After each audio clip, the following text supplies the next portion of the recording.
നമസ്കാരം. റേക്കി ശാക്തേ.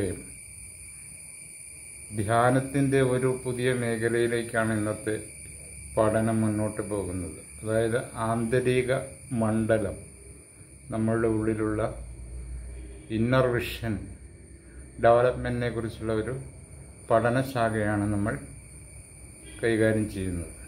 ഈ ലവോ Tzu, Chinese തത്വചിന്തകൻ പറഞ്ഞത്, പ്രകാശം ഒരു വൃത്തത്തിൽ സഞ്ചരിക്കാൻ വിധിക്കപ്പെടുമ്പോൾ ഭൂമിയുടെയും സ്വർഗത്തിൻ്റെയും ഇരുട്ടിൻ്റെയും വെളിച്ചത്തിൻ്റെയും എല്ലാ ഊർജ സംഹിതകളും വ്യക്തമായ സ്വരൂപമാർജിക്കുന്നു എന്നാണ്. അപ്പോൾ നിങ്ങളുടെ അവബോധം പുറത്തേക്ക് പ്രവഹിക്കുകയാണ്. ഇതൊരു വാസ്തവമാണ്. ഇതിൽ വിശ്വാസത്തിൻ്റെ പ്രശ്നമില്ല. നിങ്ങളൊരു വസ്തുവിനെ നോക്കുമ്പോൾ നിങ്ങളുടെ അവബോധം ആ വസ്തുവിന് നേർക്ക് പ്രവഹിക്കുന്നു. അതായത് നിങ്ങളുടെ ശക്തി ആ വസ്തുവിലേക്ക് പ്രസരിക്കുന്നു. ഉദാഹരണത്തിനായി നിങ്ങൾ എന്നെ ശ്രദ്ധിക്കുകയാണെങ്കിൽ അപ്പോൾ നിങ്ങൾ സ്വയം മറക്കുകയും എന്നിൽ ശ്രദ്ധ കേന്ദ്രീകരിക്കുകയും ചെയ്യുന്നു. അപ്പോൾ നിങ്ങളുടെ ഊർജം എനിക്ക് നേരെ പ്രവഹിക്കുകയും നിങ്ങളുടെ കണ്ണുകൾ എനിക്ക് നേരെ തിരിഞ്ഞിരിക്കുകയും ചെയ്യുന്നു. ഇതാണ് ബഹിർദൃഷ്ടി. ഒരു പൂവിനെ കണ്ട് മയങ്ങിയാൽ നിങ്ങൾ ആ പൂവിൽ ബദ്ധശ്രദ്ധനായിരിക്കും.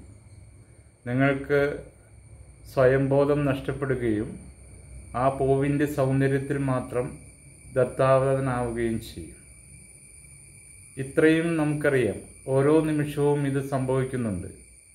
സുന്ദരിയായ ഒരു സ്ത്രീ നിങ്ങളെ കടന്നു പോകുമ്പോൾ നിങ്ങളുടെ ഊർജം പെട്ടെന്ന് തന്നെ അവരെ പിന്തുടരാൻ തുടങ്ങുന്നു.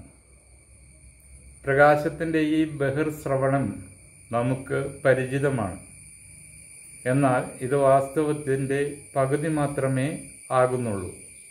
പക്ഷേ ഓരോ തവണ പ്രകാശം ബഹിർഗമിക്കുമ്പോഴും നിങ്ങൾ പശ്ചാത്തലത്തിൽ ഒതുങ്ങുകയും സ്വയം മറക്കുകയും ചെയ്യുന്നു.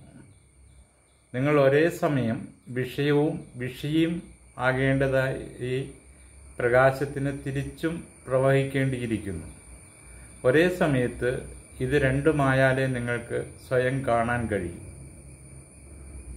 അപ്പോൾ ആത്മജ്ഞാനം പുറത്തു വരുന്നു. സാധാരണയായി നമ്മൾ ഇതിന് പകുതി വഴിയിലാണ് ജീവിക്കുന്നത്. അതായത് പകുതി ജീവിക്കുകയും പകുതി മരിച്ചത് ആയിട്ടാണ് സാഹചര്യം.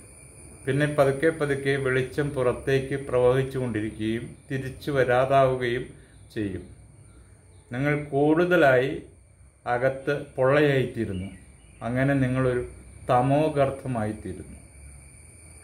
ഈ ബഹിർദൃഷ്ടിക്ക് ചെലവഴിക്കേണ്ടുന്ന ഈ ഊർജം ചെലവഴിക്കാൻ കൂട്ടാക്കാതെ, അതായത് നമ്മളിൽ നിന്നും പുറത്തേക്ക് പ്രസരിച്ചു പോകുന്ന ഊർജത്തെ നിയന്ത്രിച്ചിട്ട് അതിനെ തിരിച്ചു കൊണ്ടുവരാനുള്ള ഒരു നിഗൂഢ ശാസ്ത്രം നിങ്ങൾ സ്വായത്തമാക്കേണ്ടതാണ്. അതാണ് താവോയിസ്റ്റ് അനുഭവം വ്യക്തമാക്കുന്നത്. അത് സാധ്യമാണ്. എങ്ങനെയാണെന്ന് വെച്ച് കഴിഞ്ഞാൽ, ശ്രദ്ധ കേന്ദ്രീകരിക്കുന്നതിനെക്കുറിച്ചുള്ള എല്ലാ മാർഗങ്ങളുടെയും മൊത്തം ശാസ്ത്രമാണ് അത്. എന്നെങ്കിലും ഒരു നിലക്കണ്ണാടിക്ക് മുന്നിൽ നിന്നുകൊണ്ട് ചെറിയൊരു പരീക്ഷണം നടത്തി നിങ്ങൾക്കതിൽ വിജയം കൈവരിക്കാവുന്നതാണ്. അതിനെക്കുറിച്ച് പല ക്ലാസുകളിലും പറഞ്ഞിട്ടുണ്ടായിരുന്നു. അങ്ങനെ നിങ്ങൾ ചെയ്തു നോക്കുക. കണ്ണാടിയിലേക്ക് സ്വന്തം മുഖത്തിലേക്കും സ്വന്തം കണ്ണുകളിലേക്കും നോക്കുകയാണ്. ഇതത്രേ ബഹിർദൃഷ്ടി. അപ്പോൾ നിങ്ങൾ നോക്കുന്നത് മുഖത്തിൻ്റെ പ്രതിഫലനമാണ്. തീർച്ചയായും നിങ്ങളുടെ തന്നെ മുഖം, എന്നാൽ അത് നിങ്ങൾക്ക് പുറത്താണ്. എന്നിട്ട് ഒരു നിമിഷത്തേക്ക് ഈ പ്രക്രിയ തിരിച്ചിടുക. അതായത് കണ്ണാടിയിൽ നോക്കിയിട്ട് നമ്മളുടെ രൂപത്തെ കണ്ടിട്ട് രൂപത്തെ നോക്കി ചിരിക്കുക. രൂപത്തോട് പറയുക, I am okay, I am okay, I am okay. വീണ്ടും ആവർത്തിക്കുക. ഈ പ്രതിബിംബം നമ്മളെ നോക്കി ശ്രദ്ധിക്കുന്നതായി. എന്നിട്ട് വീണ്ടും ആ പ്രതിബിംബത്തോട് പറയുക, you are okay, you are okay, you are okay. അങ്ങനെ തിരിച്ചുള്ള സബ്ജക്റ്റീവിൽ നിന്ന് ഒബ്ജക്റ്റീവിലേക്ക് ജീവിതത്തിൻ്റെ എല്ലാ മേഖലകളിലേക്കും നമ്മൾ കടന്നു വന്നു കഴിഞ്ഞാൽ നമുക്ക് ഊർജ്ജ നഷ്ടം കൂടാതെ വളരെ എനർജൈസ്ഡ് ആയിട്ട് ജീവിക്കാൻ സാധിക്കുമെന്നുള്ളതാണ്.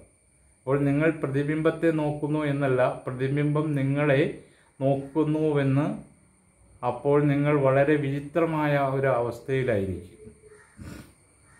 അങ്ങേയറ്റം തീക്ഷ്ണശക്തിയുള്ള എന്തോ ഒന്ന് നിങ്ങളിൽ പ്രവേശിക്കാൻ ആരംഭിക്കുകയും ചെയ്യും.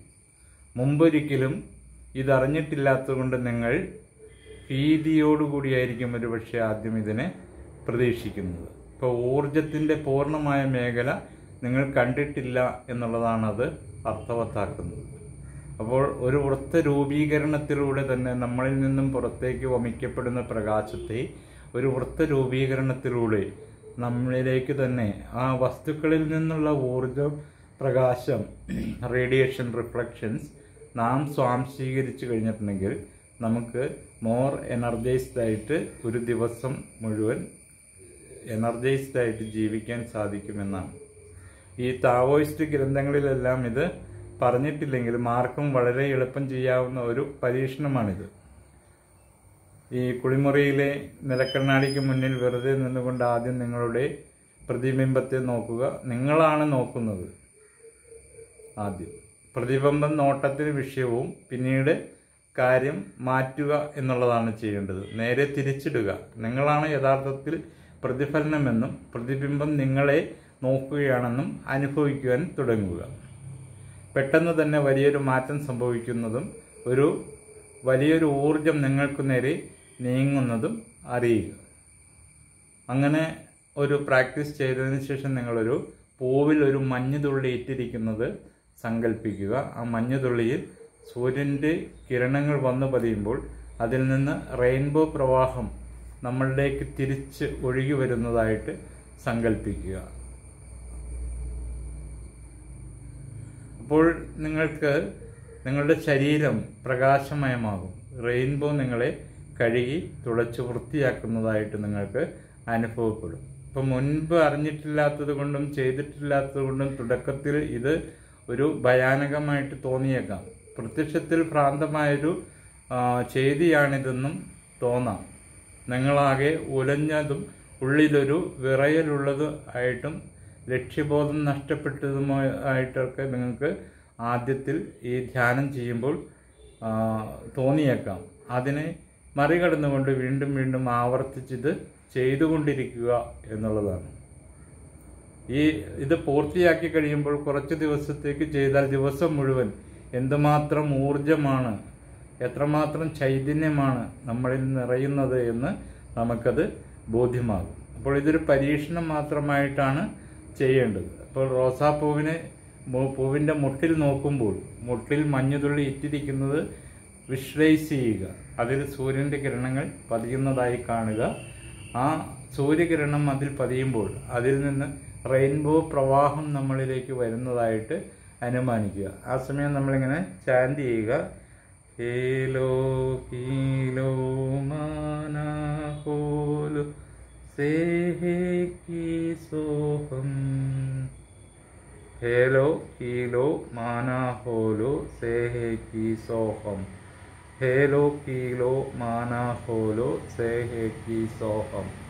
ഇങ്ങനെ നിങ്ങൾ ചാൻറ്റ് ചെയ്തിട്ട് കൈ ഇങ്ങനെ ഫോക്കസ് ചെയ്ത് ഫേസ് ടു ഫേസ് ആയിട്ട് ഇങ്ങനെ അഭിമുഖമായിട്ട് പിടിച്ചു കഴിയുമ്പോൾ ഈ പ്രപഞ്ചം, സൂര്യചന്ദ്രന്മാർ, അതുപോലെ തന്നെ ആകാശഗംഗ, നീലിമ, കടൽ, ഭൂമി, അയണോസ്ഫിയർ, മിൽക്കി വേ, ഇതെല്ലാം നിങ്ങളെ നോക്കുന്നതായിട്ട് തോന്നുകയും നിങ്ങൾക്ക് കൈകൾക്കുള്ളിൽ നിങ്ങൾക്കൊരു ശക്തിയുടെ വലിയ പ്രവാഹം, റേക്കിയുടെ പ്രവാഹം വന്നു ചേരുന്നതായിട്ട് നിങ്ങൾക്ക് അനുഭവപ്പെടും.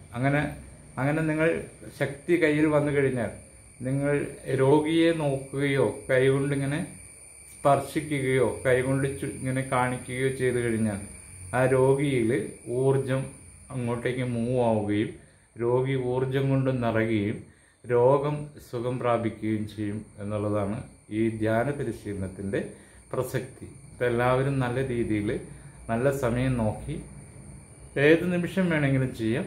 അങ്ങനെ ഇത് തുടർന്ന് ചെയ്തുകൊണ്ടേയിരിക്കുക. അപ്പോൾ നിങ്ങൾ പോകുമ്പോൾ നിങ്ങളെ ആരും നോക്കുന്നില്ല അല്ല, നിങ്ങൾ ആരെയും നോക്കുന്നില്ല, നിങ്ങളെല്ലാവരും നോക്കുന്നതായിട്ട് നിങ്ങൾ സങ്കല്പിക്കുക. അപ്പോൾ ഊർജം നിങ്ങൾക്കിങ്ങനെ വന്ന് കിട്ടിക്കൊണ്ടേയിരിക്കും.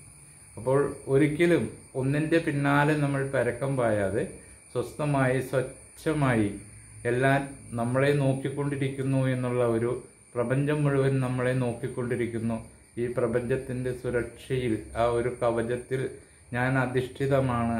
ആ പ്രപഞ്ചത്തിൻ്റെ കരങ്ങളിൽ, ബലിഷ്ഠമായ കരങ്ങളിൽ ഞാൻ സുരക്ഷിതയാണ് എന്നുള്ള സങ്കല്പത്തിലൂടെ നാം റേക്കി പ്രാക്ടീസ് ചെയ്യുക. തീർച്ചയായിട്ടും ഒരു തരത്തിലുള്ള അപാകതകളും നിങ്ങൾക്ക് സംഭവിക്കില്ല. നിങ്ങൾക്ക് ജീവിതത്തിൻ്റെ അത്യുന്നതങ്ങളിലേക്ക് എത്തിച്ചേരാൻ സാധിക്കും. രോഗികളെ സുഖപ്പെടുത്താൻ സാധിക്കും. നിങ്ങളുടെ രോഗങ്ങളെല്ലാം തന്നെ മരുന്ന് ഉപയോഗിക്കാതെ തന്നെ നിങ്ങൾക്ക് മാറ്റിയെടുക്കാൻ സാധിക്കും.